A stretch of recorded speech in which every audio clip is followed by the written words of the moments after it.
ఆంధ్ర తెలంగాణలో తక్కువ ఫీజులతో high quality results ఇస్తున్న ఏకైక సంస్థ తిరుమల్ ఐఏఎస్ ఇన్స్టిట్యూట్. పాపం పండిన రోజు కాలం విధించే శిక్ష నుంచి ఎవరూ తప్పించుకోలేరు. అందుకు ఖమ్మం ఘటనే నిదర్శనం.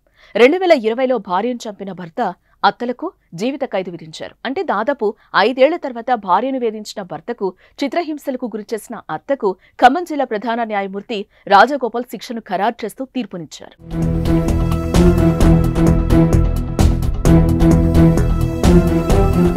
సూర్యాపేట జిల్లా అనంతగిరి మండలం పాలారం తండాకు చెందిన భూక్యా కాలియా తన కుమార్తె కళ్యాణి 4.5 లక్షల కట్నం ఇచ్చి ఖమ్మం జిల్లాకు చెందిన ఉపేందర్తో 2017లో వివాహం జరిపించాడు. ఏడాది పాటు కాపురం సజావుగానే సాగా వీరికి కుమార్తె జన్మించింది. ఆ తర్వాత ఉపేందర్ మంగాపురం తండాకు చెందిన మరో మహిళతో వివాహేతర సంబంధం పెట్టుకుని అదనపు కట్నం తీసుకురావాలని కళ్యాణిని వేధించసాగాడు. ఇతనికి అక్రమ సంబంధంగా వేరే వివాహితతో కూడా అక్రమ సంబంధం ఏర్పరచుకున్నట్టు కూడా ఆ యొక్క నివేదిక ఇన్వెస్టిగేషన్లో పొందుపరచడం జరిగింది. ఆయనకు తల్లి పద్మ, తండ్రి కృష్ణ, సోదరి కవితతో పాటు అరుణ జత కలిసి కళ్యాణిని వేధిస్తూ కూల్డ్రింక్ లో విషం కలిపి చంపడానికి ప్రయత్నించగా తప్పించుకుని తల్లిదండ్రుల వద్దకు వెళ్లింది. అలా తల్లిదండ్రుల వద్దకు వెళ్లిన కళ్యాణి పెద్దల సమక్షంలో అంటే 2019లో తమ పొలం అమ్మి విడతల వారీగా 12 లక్షల వరకు చెల్లించారు.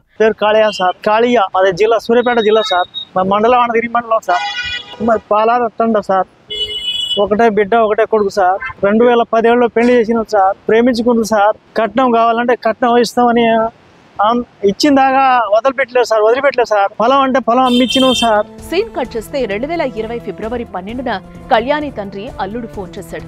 కళ్యాణి కళ్లు తిరిగి కింద పడిపోయిందని చెప్పారు. వెంటనే అక్కడికెళ్లి చూడగా అనుమానాస్పదంగా కళ్యాణి కనిపించింది. దీంతో వారు వెంటనే పోలీసులను ఆశ్రయించారు.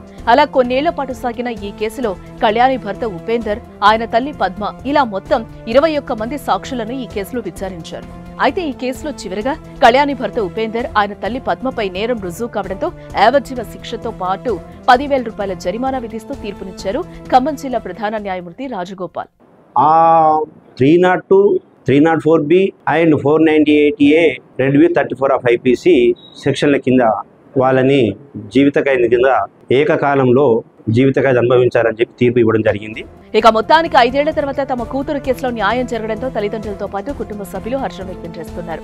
కళ్యాణిని కిరతకంగా చెప్పిర్రు సార్ ఉపేందర్ను వాళ్ళత్త, కానీ వాళ్ళకి శిక్ష పడ్డది సార్, అది మాకు సంతోషం. వరకట్నం కోసం తన కూతుర్ని అనేక రకాలుగా చిత్రహింసలకు గురిచేశారని, అలాంటి క్రూర స్వభావం కలిగిన వ్యక్తులకు యావజ్జీవ శిక్ష విధించడం సరైందని, చివరికి న్యాయం గెలిచిందంటూ కూతుర్ని గుర్తు చేసుకుంటూ కన్నీరు పెట్టుకున్నారు కళ్యాణి తల్లిదండ్రులు.